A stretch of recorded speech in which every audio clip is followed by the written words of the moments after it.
What's poppin', you beautiful people? What's up, YouTube?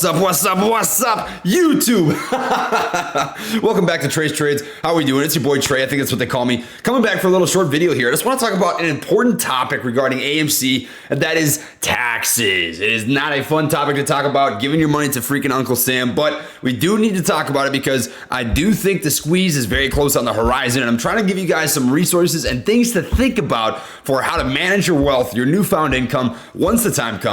And one of those things includes taxes. The last thing that I want is for you guys to go buy a freaking Lambo, $1 million house, a bunch of cool toys, and not have the money to pay Uncle Sam when tax season comes around the following year. So we're just going to go through briefly my understanding of taxes and what you need to know about paying your taxes. But like I always say in every video, I'm not a freaking tax expert. I'm not a financial expert. I'm not a financial advisor. So take what I say with a grain of salt. Nonetheless, I'll give you my brief understanding and some things that I think are important to talk about. And that is the long-term versus short-term taxes that you will pay on any sort of gain that you have in the stock market, including AMC. Now, one of the things we need to talk about is long-term versus short-term taxes. Now, long-term is considered capital gains tax, while short-term is considered income tax, right? Long-term gains can be thought of as anything that you hold for more than a year. So if you got into AMC back in, let's just say that this squeeze is freaking tomorrow, right? You would have had to been in AMC, today is May 13th, and you would have had to been in AMC May 13th of 2020 for you to be able to tax yourself in the long-term capital gains tax territory, right? Like that specific category.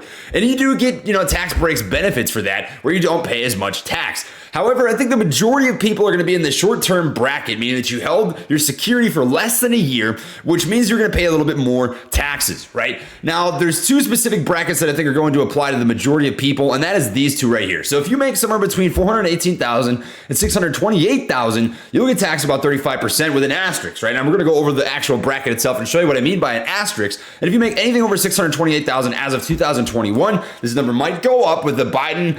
He's planning on raising, income tax and capital gains tax is 43% or so. This number would go up, but as of now, it is 37%. Now, I say an asterisk because if you look at the actual tax brackets, it's a little bit complicated, right? But it is these two numbers right here. So $418,000 to $628,000, you get taxed 35% of the amount over $418,000 up to the next tax bracket, right? 628 grand. So it's $95,000, $686,000 plus 35% of the amount over $418,000. So that $95K is what you get taxed on before entering that $418,000 tax bracket. So if you made $418,850, right, you would get taxed $851, right? Let's just say it's square on the nose, the minimum of that tax bracket.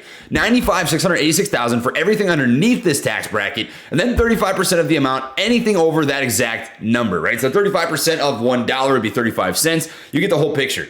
$628,000, right? Plus, you would get taxed $168,993.50 plus 37% of the amount over $628,300, right? So let's just drop a hypothetical right now. Let's say that you made $1 million on your AMC gains, and you didn't hold that security for more than a year, which means you fall into the short-term tax bracket. You would get taxed $168,993. So $168K, right?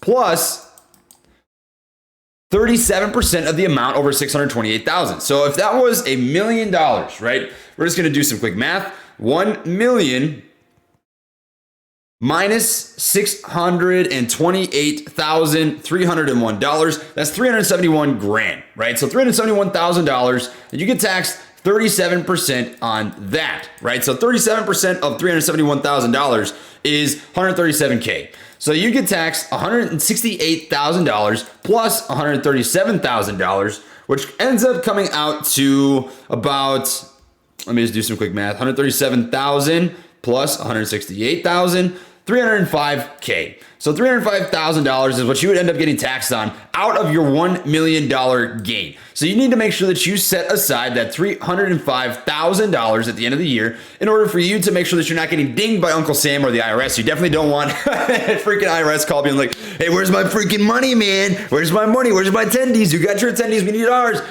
So make sure that you're setting aside that money. And if you don't want to do the math, right, what you can do, and I think is very simple to do, is just take that simple 37% if you were making over $628,000 and take that times 1 million, which would come out to about 370K, obviously, right?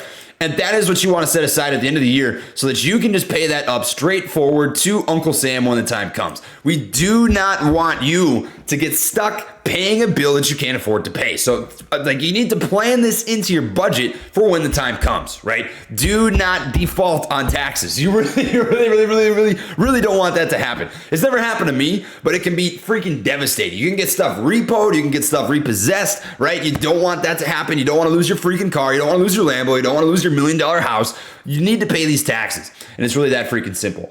Now, one last thing that I want to talk about, if you don't want to manage this stuff at all, which is very easy to do and I think worth the money, is hiring a tax attorney. When you make this much money, it's easy to make a mistake and put yourself in a situation there where you actually end up paying Uncle Sam or the IRS less or more than you were supposed to pay, which is why I think it's a good idea to pay a tax attorney to manage this whole situation.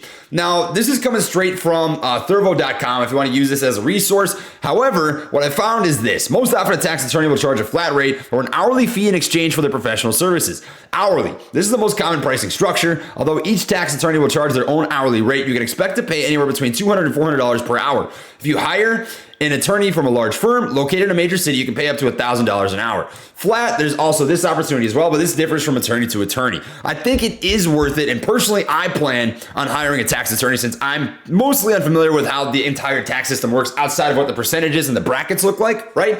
It's worth it to pay a couple $100 to $1,000, $2,000, $3,000 for a tax attorney to manage your tax situation so that you don't put yourself in a bad situation, right? This is just something that you need to think about more than anything. I just wanted to present you the information so that you know that this is something to pay attention to. I know the majority of people out there are going to know they have to set aside money at the end of the year for Uncle Sam for your taxes. But if you didn't know, now you know, right? This is equally as important as the whole hodling process and equally as important as what you do with your money after you have made it, right? Are you going to reinvest it into smart things? Are you going to buy real estate? Are you going to buy some dividend stocks? Are you going to buy some blue chip stocks, right? This stuff is just as important because your money is not going to be worth anything if you have to give it all up at the end of the year to Uncle Sam. And typically, you kind of get slapped a little bit. They slap you on the wrist and say, hey man, since you didn't file your taxes right, you didn't pay your taxes right the first time, we're going to charge you basically some fees. And you don't want to get slapped with those fees at the end of the year because you're going to end up paying more money than if you had just done it right the first time. So